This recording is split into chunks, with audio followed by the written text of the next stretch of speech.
je suis réuni avec Mickaël et avec Hélène, avec Anne-Sophie, et puis d'autres amis sont avec nous par la pensée, par la prière. On se réunit à travers les écrans, à travers la vidéo, pour cette séance d'éveil à la foi où on ne peut pas être ensemble. Alors on va faire comme d'habitude, presque. J'allume la bougie de la prière et on se prépare déjà à prier le Seigneur. Regardez bien. La flamme de la prière.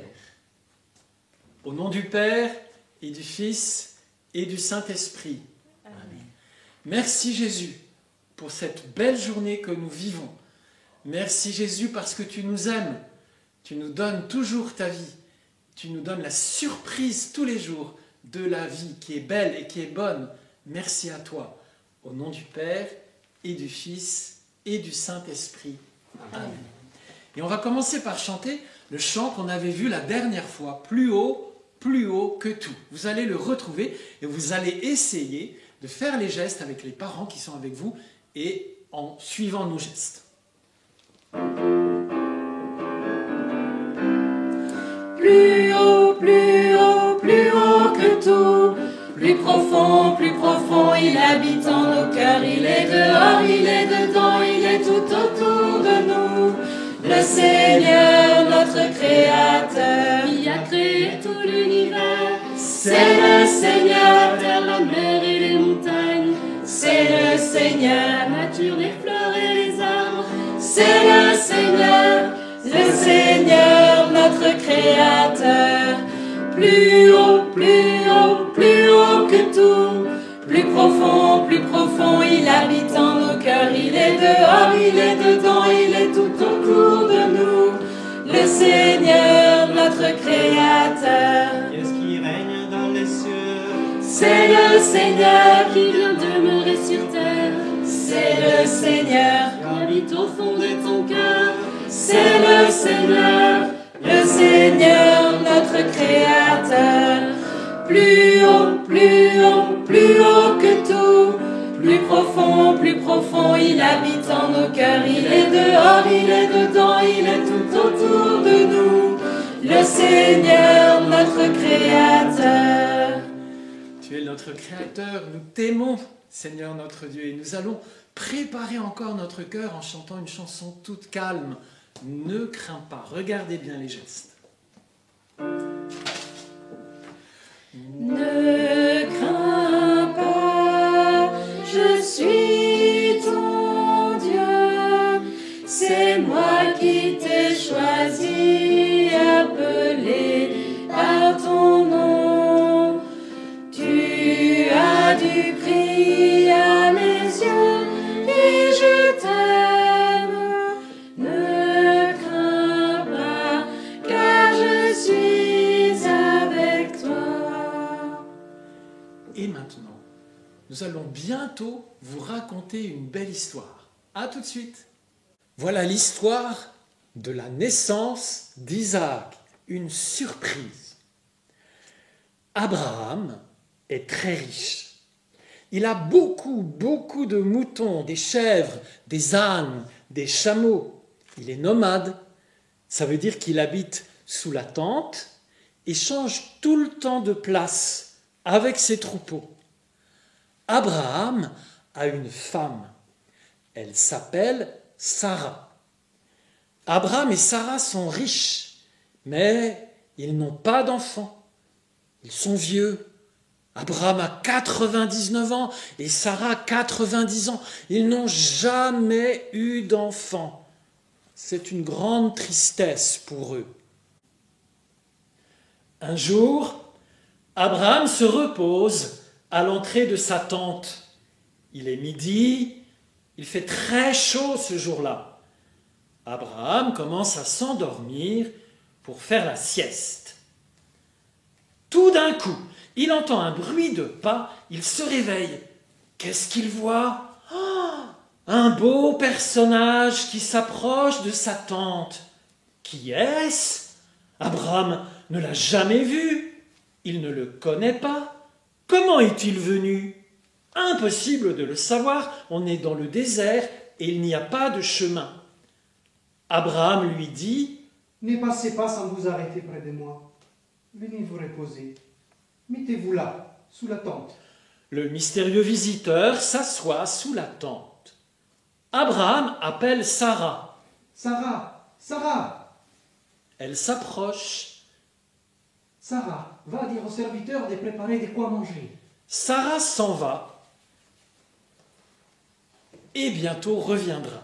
Les serviteurs ont préparé de bonnes choses à manger pour le mystérieux visiteur et il mange avec plaisir. Le mystérieux visiteur dit « Abraham, Sarah, Dieu vous promet une descendance aussi nombreuse que les étoiles dans le ciel. » Une descendance aussi nombreuse que les étoiles dans les ciels. Mais ce n'est pas possible. répond Abraham. Moi, j'ai 99 ans. Et moi, j'ai 90 ans. Dit Sarah. Et ils disent ensemble. Ça n'est pas possible. Le visiteur dit. Rien n'est impossible pour Dieu. Abraham. Croyez-vous cela? Abraham et Sarah disent ensemble. Oui, je crois que rien n'est impossible pour Dieu. Et le visiteur dit. L'année prochaine, à la même époque, toi, Sarah, tu tiendras dans tes bras un fils. Au revoir, Abraham. Au revoir, Sarah. À l'année prochaine. Et merci pour votre hospitalité. Merci pour le bon repas. Une année passe. Pendant cette année, le ventre de Sarah grossit. L'enfant commence à grandir dans son ventre. Abraham et Sarah se réjouissent parce que la promesse de Dieu va se réaliser. C'est sûr, ils vont avoir un enfant. Ça fait si longtemps qu'ils l'ont attendu. Ils n'y croyaient plus. Et puis quand ça ne paraît plus possible, Dieu leur donne bientôt la joie d'être parents.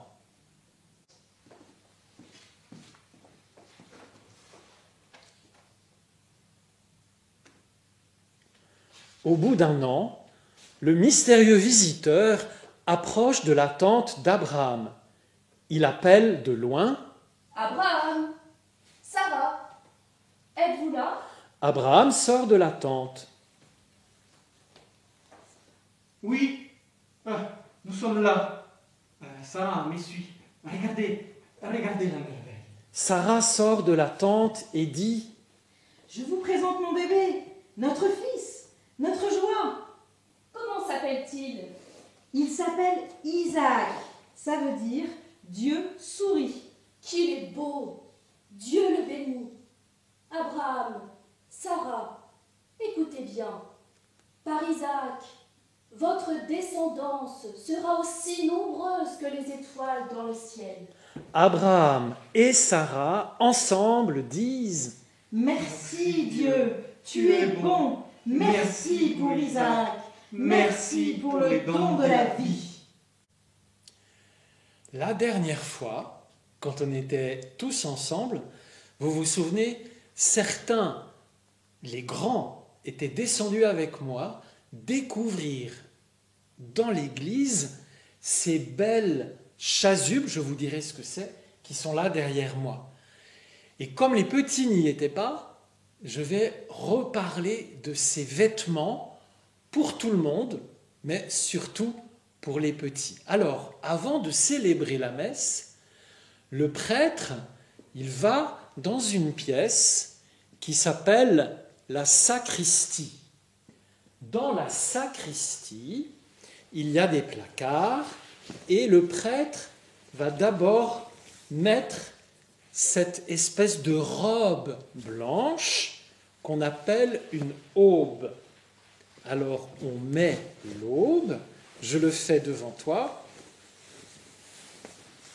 et ce vêtement blanc rappelle que je suis un baptisé. J'ai été baptisé comme toi, quand j'étais petit, moi, et le jour de mon baptême, on m'a mis sur mon corps une belle robe blanche. Et bien, chaque fois que je célèbre la messe, je me souviens de mon baptême avec cette belle robe blanche. Et puis, je mets en plus, dessus, tu vas voir, une pièce de tissu longue autour du cou et on appelle cette pièce une étole. Étole. Et ce n'est pas encore fini. Je prends une autre pièce très grande, je te la montre. Voilà, elle est très grande et ça s'appelle une chasuble. Alors, je vais disparaître un instant pour la mettre. Tu vois, ça fait beaucoup d'habits. Voilà. J'essaie d'arranger. Et donc, maintenant, je suis habillé pour célébrer la messe. J'ai l'aube, tu vois la manche qui dépasse, le col, c'est la robe blanche du baptisé. J'ai une étole qui est maintenant cachée. Et j'ai la chasuble. Et je suis en tenue de service, enveloppé aussi de la charité, de l'amour de Dieu pour le communiquer. Et j'ai une couleur. Là, j'ai mis du vert. Le vert, c'est la couleur du temps ordinaire. Ça rappelle l'espérance. Ça rappelle la vie de tous les jours. Quand Jésus vient nous rendre visite tous les jours. Il y a un temps, on appelle ça le temps ordinaire, où le prêtre est habillé en vert. Et puis bientôt, pour Noël, il sera habillé en blanc. Il est aussi habillé en blanc après le jour de Noël, pendant plusieurs jours qu'on appelle le temps de Noël. Et puis, il se met aussi en blanc pour Pâques, une très grande fête, la fête de la résurrection de Jésus. À ce moment-là, le prêtre met aussi du blanc, mais il y a aussi un peu de doré qui donne de la joie, qui donne de la solennité, de la grande beauté. D'autres fois, le prêtre peut mettre les ornements rouges, surtout pour le jour de la Pentecôte, mais aussi les jours où Jésus a donné sa vie pendant la Semaine Sainte. On porte le rouge le vendredi saint, essentiellement, le jour où il est monté sur la croix. Et puis le rouge, c'est donc la couleur du sang versé, c'est la couleur des martyrs. C'est aussi la couleur du feu de l'Esprit Saint, et c'est pourquoi le prêtre met le rouge pour la Pentecôte. Et puis, dernière couleur de la série, le violet. Le violet, c'est la couleur du ciel à la fin de la nuit, avant le commencement de l'aurore. Le ciel devient tout d'un coup, pas longtemps, mais violet. C'est la fin de la nuit, mais ce n'est pas encore le jour. C'est pourquoi on met la chasuble de couleur violette pendant le temps qui précède Noël, le temps de l'attente, le temps de l'Avent. Et puis aussi pendant le carême, 40 jours avant la joie de Pâques, quand on est en blanc, on se met en violet. Ça veut dire on se prépare, on attend le lever du jour, on attend le don de la vie que Jésus ressuscité va nous transmettre. Alors tu te souviendras, il y a le vert pour le temps ordinaire, le temps de la vie de chaque jour, le temps de la grâce au jour le jour. Il y a le blanc pour Noël et pour Pâques essentiellement, avec les jours qui suivent Noël et Pâques. Le violet qui précède le temps de Noël et qui précède le temps de Pâques, et puis le rouge pour le Saint-Esprit et pour les martyrs. Voilà comment tu peux comprendre maintenant pourquoi le prêtre est habillé d'une certaine façon. Et tu vas voir tout de suite après comment on peut faire un petit jeu avec ça. Vous venez de voir avec le Père les différents ornements et couleurs associés aux fêtes liturgiques. On vous propose donc une activité en relation avec ça pour bien vous rappeler ces différentes couleurs. Vous allez recevoir à côté une pièce jointe à imprimer avec vos parents et vous trouverez la silhouette du prêtre à découper, ainsi qu'une aube blanche et l'étole à colorier et une chasuble blanche qui est à colorier. Les deux sont à colorier en fonction de la fête liturgique qu'on vous donnera. Ensuite, c'est facile, vous découpez, vous pliez les petites pattes autour du prêtre. Hop, comme ça, vous lui mettez son aube avec son étole colorée, puis sa chasuble. Et vous pouvez ainsi retrouver chaque grande fête liturgique. Amusez-vous bien!